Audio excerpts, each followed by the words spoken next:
Welcome back to Axis Anime. My name is Henshin Ikeda, and today I'll be doing a walkthrough and review of Oreshura episode 10. Now, if you remember from last episode, we find out Ida stumbles across Fuyame's notebook, and it's exactly like his, which I thought was hilarious, and the shit hits the fan. Fuyami finds out Ida has her notebook, and she chases after him after he runs away, and they had this really intimate moment in like this private room, and I thought it was hilarious. Now, we find out Fuyami was childhood friends with Ida first before Shiwa 10 years ago. And it gets better. Guess what? She's come to collect a promise. Apparently, Ida, 10 years ago as a child, promised to wed Fuyame. And again, she's come to collect. Now, technically, Ida damaged Fuyame's notebook, so he kind of owes her one. So he decides he'll ask her out to not the fireworks thing, but a different event per se, and it's getting all serious and whatnot, and they do go out on a date, and that's where Fuyami springs out that, yeah, you promised you were going to marry me and whatnot, and I thought it was hilarious. Now, toward the end of the episode, we do find out Fuyami re-establishes the club that Natsugawa started. Yeah, it's now opened, and again, that's where the episode ends, and I'll have my final thought and rating at the end of the clip. So stay tuned, but let's dive right on in. So we open up this episode with Fuyami, and she's taking charge of Natsugawa's club, which she helped reestablish. Because technically Fuyami was the one responsible for shutting it down, so she reopened it, and I thought that was kind of funny, and now she wants to be part of the club, and she wants to be called I. Okay, what's up with that? And what's up with Akashino? She wants to be called Hayam. What's with all the name changes? I don't like it. Now, Natsugawa is okay with this. Natsugawa agrees with Fuyami. In fact, Natsugawa points out, since Fuyami has a rich and handsome boyfriend, she'd make a great coach for the club.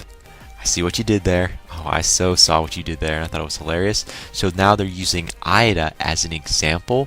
So Fuyami steps up, like, well, Ida has to ask me out. This is going to be a great example for you girls for the popularity thing. And again, that's where we open up with. Moving on past that, we are taken to a different scene with Ida and Fuyami. And again, they act out Ida wanting to ask out Fuyami, and I thought that was very opening up a can of worms, plain and simple. So we're taken to a different scene with Natsugawa, and she notices that Ida's not being serious and he's not really trying to take part in this. So she starts reading Ida's notebook, and then Ida breaks down, he snaps, and he asks out Fuyami. And he gets very serious, very suave, and I'm like, holy shit. I'm like, wow, this dude's on fire. And all I can say is wind slash, wind slash, wind slash. Holy fuck. Pulls that right out of his ass, and it works. In fact, Fuyami is head over heels for him, if not already even more. However, Natsugawa is not convinced. In fact, she is not even remotely convinced, and she wants Ida to ask Fuyami out again. I'm like, really? I think she was pretending. I mean, really? She was not pretending. No. Now, apparently, Shiwa chimes in. Yeah, this is Shiwa. She jumps right in, and she saves the day. Now, Fuyami leaks out that, well, I don't need your permission for him to ask me out. I was his childhood friend first. That's right. Fuyami leaks out that she was Ida's first friend, first childhood friend. And Shiwa is like, Ida, is that true? He's like, sure. Yeah. Dude, the shit's hit the fan yet again, and you're just trying not to get involved. I love I love what you're doing, but own up, man. Fucking own up. So we're taking to a different scene with Akashino, and she pulls out the past life girlfriend bullshit story, because I thought this was kind of funny. It's like, for guys, it's like, whose is bigger than who type of story. Like, mine's better than yours type of thing going on. Now with the girls, it's like, well, I was here first type of situation. So you have Shiwa. She always said, well, I was his first childhood friend, so I was here first. Now Fuyami's like, no, that's not right. I was here first. I was his first childhood friend. And then Akashino, she jumps in and says, well, technically, I'm his first girlfriend from his past life, so I win. Of course, that story always wins. So we're taken to a different scene with Natsugawa, and she jumps right in and basically tries to get stuff back on track.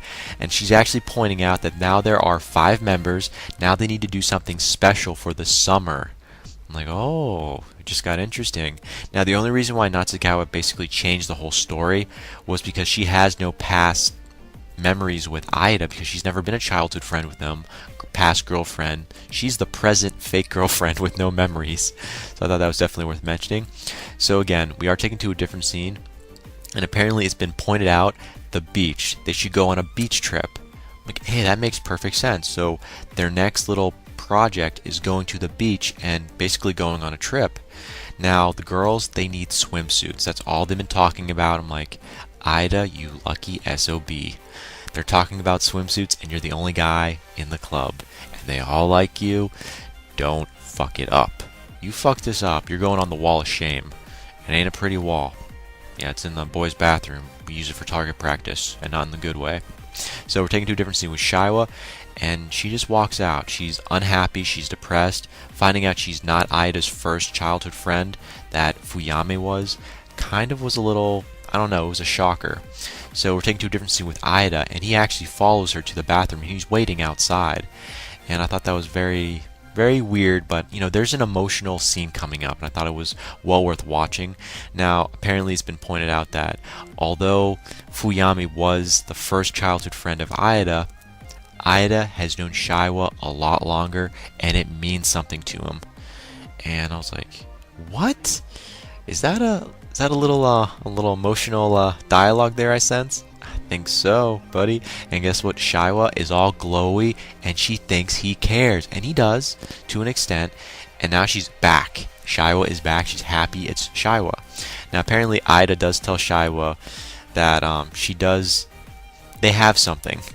I don't know how else to explain it, because remember, he did say he knew her the longest. Now we're reading between the lines, in my opinion.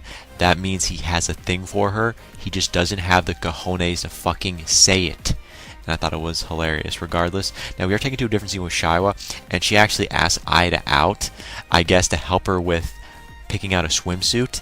I thought, oh, it's cute. And Ida tells Natsukawa later on about what Shiwa wanted to do. He's actually asking his fake girlfriend for permission to help out his childhood friend to shop for swimsuits. Wow. You shouldn't even have to ask or even inform your fake girlfriend about what you're going to do. But he does promise Shiwa that he's going to go out and go to the mall and help pick out swimsuits for her, or a swimsuit, since Shiwa doesn't have one. And again, Ida tells Natsukawa exactly what he's going to be doing with Shiwa. Even though he doesn't have to, he's not really dating this girl, he tells her. Wrong move. It's Natsukawa. She's a stalker. You fail, man. Ida, you fail. So we're taken to a different scene the next day. Now we see Shiwa and Ida. They meet up at the mall, and it's actually considered a date. Shiwa considers this a date. I'm like, oh, okay, this is going to be a date. It's like, aww. And apparently Natsukawa appears out of nowhere. Like, oh, I just happened to be in the neighborhood. Oh, Shiwa, you're here. I didn't see you. Yeah, very smooth. Natsukawa, very smooth. Another laugh out loud scene, seriously. So we're taken to a different scene with Shiwa and Natsukawa, and they're about to fight. I'm like, fight, fight, fight, cat fight. Yeah, it was hilarious. Now, I should point out, off in the distance, we see Fuyami and Akashino. They're just watching everything from a distance, and I thought it was hilarious. And we are taken to a different scene. Now, apparently, all the girls kind of meet up, per se, where we see Natsukawa and Shiwa. They're going swimsuit shopping with Ida, and they're at a place called Cure Girls Store. I shit you not, it's called Cure Girls, and it's a store, ironically. And Natsukawa and Shiwa are picking out swimsuits, and Ida has his hands full. He's losing it, and he says, well, okay, you know what? There's a simple way to do this, because I'm not going to look at each one of your goddamn outfits. Rock, paper, scissors. Go. And it was kind of interesting. They were actually doing rock, paper, scissors. The best 2 out of 3 is the winner. And they start to fight. And it's a good fight. I'm like, somehow it turned out to be from a rock, paper, scissors little match to a fight. And then both girls just change into swimsuits later on. And then we see Akashino. She actually steals Ida, and she brings him into like this little private dressing room, and she changes for him. And all I can say is Akashino shows off her sexy swimsuit, and wow, I love it. Holy shit. I didn't expect Akashino to actually have upper cleavage, let alone be able to pull something like this off. Now again, Ida was waiting patiently outside to see both Natsukawa and Shiwa in their swimsuits, and Akashino steals him away to flash her goods in a swimsuit. And she was actually going to change right in front of him. Then we're taken to a different scene with Fuyami, and she actually yells at Ida and then steals him away from Akashino, which I thought was hilarious. Now I should point out Fuyami is wearing a wedding dress. Yeah, she takes Ida into a different store, and now she's actually wearing a wedding dress. Yeah, I don't like this at all. I know what she's hinting at. Now, of course, we do see Shiwa and Natsukawa. They catch up and they're not happy. So we're taken to a different scene with Ida, and he's basically explaining to each girl he'll be with them for 20 minutes each. That's it, 20 minutes each. And sadly, Fuyami, you are not included because you have a boyfriend. Wink, wink. You know what I'm talking about. Fuyami doesn't have a boyfriend, and Ida knows the truth. That's why he's leaving her out. So I thought that was definitely worth mentioning. So again, Ida is going to spend 20 minutes with each girl except for Fuyami, and he leaves her out. And yeah, so he's going to spend time with each one of them. Like, okay, that makes sense. I mean, definitely. And apparently, Ida, he actually notices Fuyami is crying after he's done with each girl per se. He notices Fuyami is actually crying, and he actually picks out a swimsuit for her. And I thought that was very kind of him. I see a different side of Ida. It's growing on me. You know, he's kind of maturing, but in a slow type of speed. But again, Ida picks out, it looks like a swimsuit from a little magazine or a little piece of paper, circles it, and gives it to Fuyami, and it's a sexy outfit. It's a red one. If I'm correct, I believe it's red. And she likes it, I guess. And it's got a little circle around the outfit, and I thought it was definitely worth mentioning. And Fuyami, I think she's going to buy it. And if she does, I can't wait to see it. So he does care to an extent, just putting that out there. And the girls, they notice. Oh yeah, the girls, they do notice. So we're taken to a different scene, and it's the stupid things that Ida says. Yeah, ready? This is my whole little spiel. Ready? Stupid things that Ida says. So Ida basically tells Natsukawa, let's make our own memories. And she's very jealous of, you know, not having memories of Ida. And Ida basically says, Natsukawa, let's make our own memories. Because, you know, technically, Natsukawa doesn't have any past memories of Ida. So he opens up his fucking mouth and says, okay, well, let's make our own memories. Because, you know, I feel like I'm leaving you out of things. Like, Ida, you just set yourself up. Now you have to do something for Natsukawa. You have to be there. And if you let her down, she can blackmail you. She'll screw you. I don't know. She'll do something. But you just screwed the pooch. Those are things you do not say unless you're in a real relationship. You're in a fake relationship, so you just screwed the fucking pooch. But I love what you said. It was still on the ball, but again, that's where the episode ends. As for final thoughts, okay, plain and simple. Ida, you're digging yourself a grave. Pick a woman, and that's it. Tell Natsukawa you like her. Tell Shiwa you like her. Tell one of them and just close the rest of them off. This is going to backfire so bad in your face. I've got front row seats, buddy. And when it does, I'll be eating my popcorn and laughing. But moving on past that, just putting that out there.